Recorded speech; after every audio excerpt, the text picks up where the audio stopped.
নমস্কাৰ বন্ধুসকল, মই হিৰেন। আজি এই ভিডিঅ'ৰ উদ্দেশ্য হৈছে আপোনাৰ জন্ম লগ্ন তালিকাৰ তৃতীয় স্থানত থকা বুধ গ্ৰহে আপোনাক কেনেধৰণৰ ফলাফল দিব, তাৰে সম্পূৰ্ণ তথ্য এই ভিডিঅ'টোত আপোনালোকে লাভ কৰিব। প্ৰথমে মোৰ এই চেনেলটো ছাবস্ক্ৰাইব কৰি ল'ব, যাতে মোৰ পিছৰ ভিডিঅ'বিলাক আপোনালোকে সহজে লাভ কৰিব পাৰে। লগতে মোৰ ভিডিঅ' যদি ভাল লাগে তেন্তে লাইক আৰু শ্বেয়াৰ কৰিব, কমেণ্ট কৰি আপোনালোকৰ মনোভাৱ প্ৰকাশ কৰিব। এতিয়া মোৰ বিষয়লৈ। আজি এই ভিডিঅ'ৰ উদ্দেশ্য হৈছে আপোনাৰ জন্ম লগ্ন তালিকাৰ তৃতীয় স্থানত থকা বুধ গ্ৰহে আপোনাক কেনেধৰণৰ ফলাফল আপোনাৰ জীৱনত দিব, তাৰে সম্পূৰ্ণ বৰ্ণন। বৈদিক জ্যোতিষ অনুসৰি ৰাশিফলৰ তৃতীয় ঘৰটোক সাহস, সংলাপ শৈলী, আপোনাৰ কম বয়সীয়া ভাই ভনীসকলৰ সৈতে সম্পৰ্কৰ বাবে কেনেধৰণৰ পাৰ্থক্য থাকিব। ইয়াৰ জৰিয়তে সেই ব্যক্তিসকলে অৰ্থাৎ যিসকল ব্যক্তিৰ লগ্ন তালিকাৰ তৃতীয় স্থানত বুধ গ্ৰহ থাকে, তেওঁলোকৰ কাম কৰাৰ ধৰণ আপোনালোকে নিশ্চয় জানিব পাৰিব। এই অৰ্থত সেই ব্যক্তিসকলৰ শক্তিৰ প্ৰতীকৰ নিজস্ব বেলেগ বেলেগ ভূমিকা আছে। এই ভিডিঅ'টোৰ জৰিয়তে জীৱনত কিছুমান ইতিবাচক আৰু নেতিবাচক পৰিৱৰ্তনৰ বিষয়েও জানিব পাৰিব। যদি আপোনাৰ জন্ম লগ্ন তালিকাৰ তৃতীয় স্থানত বুধ গ্ৰহৰ উপস্থিতি আছে, তেন্তে আপোনাৰ জীৱনতো যি ধৰণৰ পৰিৱৰ্তন দেখা যাব, তাৰে বৰ্ণন আপুনি জানি লওক। তৃতীয় স্থানত বুধ গ্ৰহৰ প্ৰভাৱত আপুনি কেনেধৰণৰ ফল পাব, তাৰে বিষয়ে অলপ জানি লওক। জ্যোতিষৰ মতে ৰাশিফলৰ তৃতীয় স্থানত বুধ গ্ৰহৰ অৱস্থিতিৰ ফলত সেই ব্যক্তিসকল পঢ়া শুনা কৰাত, লগতে তেওঁলোকে ব্যৱহাৰ কৰাত, আলোচনা, দৈনিক বাতৰি, বৰ্তমানৰ ক্ষেত্ৰসমূহৰ প্ৰতি আগ্ৰহী হোৱা, এনে ব্যক্তিসকলে নতুন নতুন কথা শিকিবলৈ আৰু আনৰ লগত ভাগ বতৰা কৰিবলৈ অধিক সক্ষম হয়। তৃতীয় স্থানৰ পৰাই সেই ব্যক্তিসকলক জানিব পৰা যায় যে তেওঁলোকৰ বাকৰুদ্ধ হোৱাৰ মানদণ্ড কিমান আহে। এই ব্যক্তিবোৰ সামাজিকভাৱে মিলা প্ৰীতিৰে থাকিব বিচাৰে। আপোনাৰ জন্ম লগ্ন তালিকাৰ তৃতীয় স্থানত বুধ গ্ৰহে শিক্ষা আৰু ব্যৱসায়ৰ সৈতে জড়িত সৰু সৰু ভ্ৰমণৰ সৈতে এই ব্যক্তিসকলৰ বাবে অতি যোগ্য কৰি তোলে। এই ব্যক্তিসকলে অৰ্থাৎ যিজন ব্যক্তিৰ জন্মলগ্ন তালিকাৰ তৃতীয় স্থানত বুধ গ্ৰহৰ উপস্থিতি থাকে, তেওঁলোকে জীৱনৰ সকলো সৰু সৰু সমস্যা ভালদৰে সমাধান কৰিবলৈ সক্ষম হয়। আৰু এই গ্ৰহৰ প্ৰভাৱৰ লগে লগে সেই ব্যক্তিসকল বহু সময়ত বহু কাম কৰাৰ সক্ষমতাও ৰাখিব পাৰে।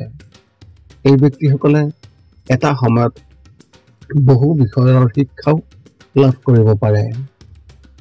বুধ গ্ৰহৰ প্ৰভাৱত সংলাপৰ সৈতে জড়িত ঠাইসমূহত বিশেষভাৱে প্ৰদৰ্শন কৰিব পাৰে।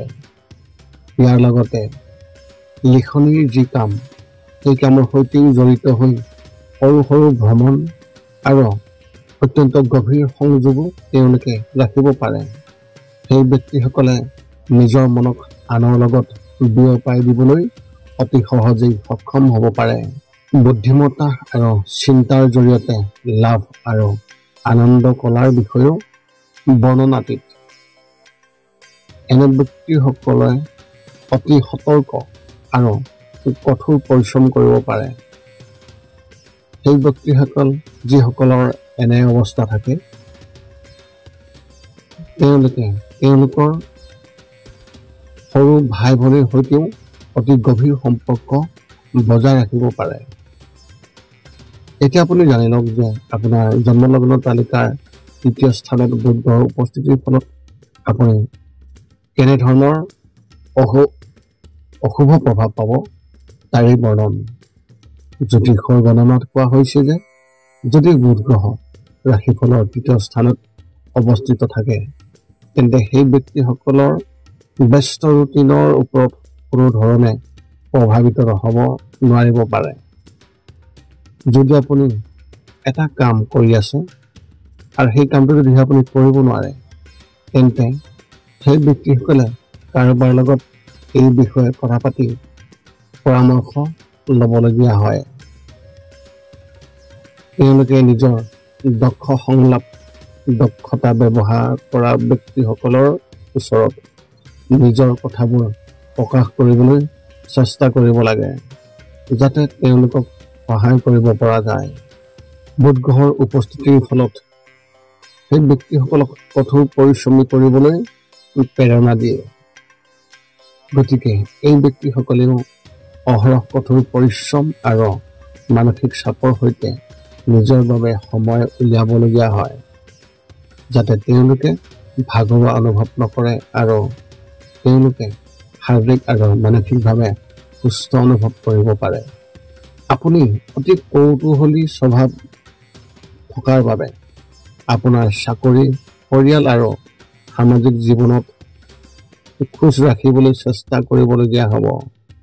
যদিহে আপোনাৰ বুধ গ্ৰহ তৃতীয় স্থানত আক্ৰান্ত অৱস্থাত থাকে তেন্তে নিজৰ বিভিন্ন স্বাৰ্থৰ সেৱা আগবঢ়াবলৈ বিভিন্ন বিষয়ৰ বিষয়ে জ্ঞান লাভ কৰিবলগীয়া হ'ব। সেই ব্যক্তিসকলৰ বহু দিশত দোষ আছে, গতিকে এনে ব্যক্তিসকলে কেতিয়াও এটা কথা বা এটা নিৰ্দিষ্ট কামত নিজকে সুস্থিৰ কৰি ৰাখিব নোৱাৰে। এটা বিষয়ত তেওঁলোকৰ বাবে সম্পূৰ্ণৰূপে উৎসৰ্গিত হোৱাটো অসম্ভৱ। কোনো এটা কথা বা এটা চিন্তাত তেওঁলোকে বেছি দিন টিকি থাকিব নোৱাৰে। এই কাৰণতে এনে ব্যক্তিসকলে যিকোনো পৰিস্থিতিত বা মানুহৰ প্ৰতি অতি কম সময়ৰ ভিতৰতে নিজৰ মতামত গঠন কৰে। বৈবাহিক জীৱন আৰু কেৰিয়াৰৰ ক্ষেত্ৰত এই বুধ গ্ৰহৰ উপস্থিতিৰ কেনেধৰণৰ প্ৰভাৱ পেলায় তাৰ এই তথ্য। জন্ম লগ্নৰ তৃতীয় স্থানত বুধ গ্ৰহৰ উপস্থিতিৰ ফলত শুভ প্ৰভাৱৰ সৈতে এই ব্যক্তিসকলে বিশেষকৈ পঢ়া শুনা, যিকোনো কথা কোৱা, আলোচনা, দৈনিক বাতৰি, সাম্প্ৰতিক পৰিস্থিতিৰ ক্ষেত্ৰত আগবাঢ়ি যায়। এই ব্যক্তিসকল বিবাহিত জীৱনটো অতি সুখী হৈ পৰে। এই ভিডিঅ'ৰ উপসংহাৰ হিচাপে আপোনালোকক এক বিশেষ মন্তব্য আগবঢ়াইছোঁ। আগত উল্লেখ কৰা সকলো ভাল বেয়াৰ প্ৰভাৱ জানিব পাৰিছে। দেখা গৈছে যে বুধ গ্ৰহৰ যোগাযোগে আৰু আলোচনাৰ ক্ষেত্ৰখনৰ প্ৰভাৱ পেলায়। গতিকে যেতিয়া বুধ গ্ৰহ ৰাশিফলৰ তৃতীয় স্থানত থাকে তেতিয়া এনে ব্যক্তিৰ শিকিবলৈ আৰু জানিবলৈ অধিক আগ্ৰহ থাকিব। কিন্তু বুধৰ প্ৰভাৱৰ দ্বাৰা এই চৰম গুণে এই ব্যক্তিসকলকো ক্ষতি কৰিব পাৰে।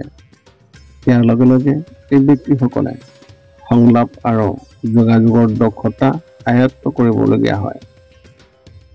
এই ব্যক্তিসকলৰ সামাজিক আৰু সম্প্ৰদায়ৰ কৰ্মৰ প্ৰতি বিশেষ আগ্ৰহ আছে, কিন্তু এই ব্যক্তিসকলেও হয়তো তেওঁলোকৰ সামাজিক আৰু ব্যক্তিগত জীৱনত পাৰস্পৰিক সম্পৰ্ক গঢ়ি তোলাত বহু সমস্যাৰ সন্মুখীন হ'বলগীয়া হ'ব পাৰে।